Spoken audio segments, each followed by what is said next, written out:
De esta manera, el presidente de la República, Tabaré Vázquez, anunció el viernes pasado a las 5 de la tarde por cadena de radio y televisión el triunfo del Estado uruguayo en este juicio que la tabacalera Philip Morris le inició a Uruguay ante la CIADI. El fallo de la CIADI fue favorable a nuestro país y Vázquez utilizó la cadena de radio y televisión para anunciarlo en un horario atípico, aparte, 5 de la tarde y luego se repitió a las 8 de la noche.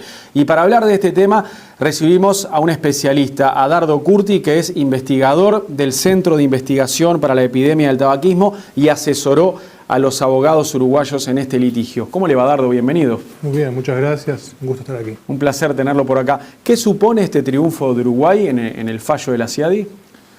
Bueno, tiene un impacto tanto nacional como internacional muy importante. A nivel internacional, evidentemente que marca un precedente jurídico, evidentemente que es una cierta jurisprudencia en la materia. En ese sentido es importante destacar que estaban en colisión en algún sentido los derechos, por un lado, a la salud y a la vida saludable y los derechos comerciales de proteger inversiones y el derecho a la propiedad. Como todos los derechos son relativos y en definitiva lo que el fallo, digamos, establece y sienta jurisprudencia es que los intereses de la salud y el derecho a la salud prevalecen sobre intereses económicos. Esto me parece un mensaje muy importante, no solo para nuestro país, sino para toda la comunidad internacional que trabaja en el tema de control de tabaco. ¿Era esperable para usted esto? Usted que trabajó en el asesoramiento de los profesionales como investigador, ¿ya se lo veía venir? O sea, ¿no había chance de que Uruguay perdiera? Bueno, yo soy economista y a veces, digamos, la visión que un economista puede tener respecto a temas jurídicos seguramente que no sea la mejor.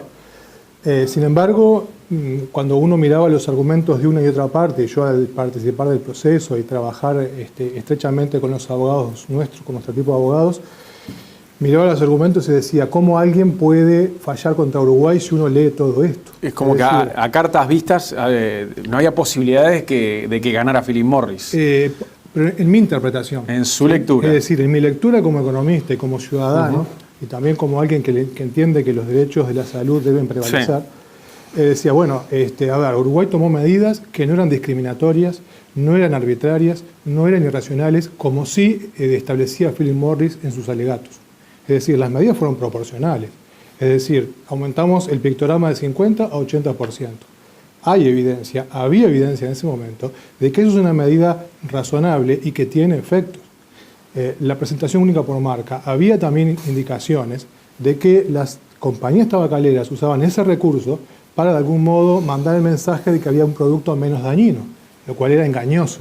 Bueno, son medidas que Uruguay tomó en defensa justamente de su población y de los consumidores uruguayos.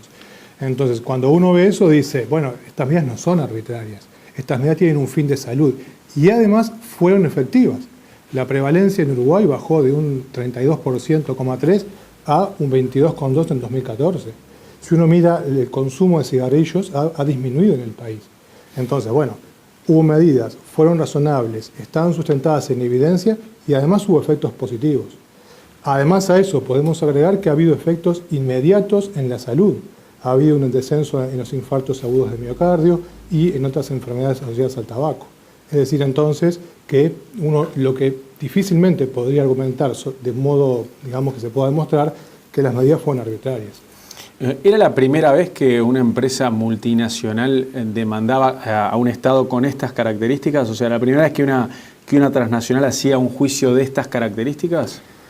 Bueno, no, en realidad no, porque también le ha hecho juicios a Australia, le ha hecho juicios a Noruega. ¿Pero similares a este? No, no similares a este. En el caso de Australia es por el empaquetado plano que Australia implementó en 2012. Pero también le comenzó a hacer juicio a una nación muy pobre de África, a Togo. Es decir, realmente han comenzado, digamos, a hacer juicios porque hay una estrategia.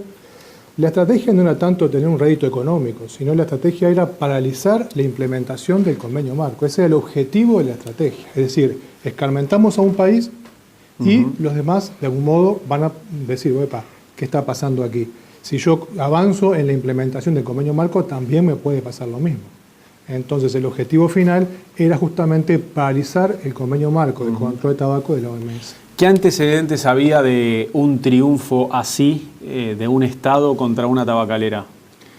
De este tipo no había antecedentes. De este tipo ninguno. No. O sea que acá sentamos un precedente. Sin duda alguna que es un precedente, porque el ámbito en que se da, en el caso de Australia, el ámbito fue el ámbito local. En cambio aquí se fue ante el CIADI, que es un ámbito del arbitraje internacional. Es un ámbito diferente, digamos, no es una corte local como fue el caso australiano. Es un precedente enorme que se ha logrado realmente. Además, si uno piensa en los recursos de que disponen las empresas tabacaleras, son realmente importantes. Ayer miraba el informe, por ejemplo, que ellos tienen colgado en su página web, y los beneficios brutos de Philip Morris en 2015 fueron 17.500 millones de dólares. Eso es más que el gasto del Estado uruguayo de un año. Y esos recursos, evidentemente, los pueden destinar en muy buena medida a litigar con países. En el caso de Uruguay tuvimos suerte porque si bien Uruguay es un país pequeño y donde, como bien sabemos, los recursos no sobran ni mucho menos, tuvimos una amplia cooperación de la comunidad internacional. Muchos países ayudaron a Uruguay, también contamos con el apoyo de Bloomberg financieramente y por supuesto que hubo... Por eso Bloomberg lo celebró el mismo viernes.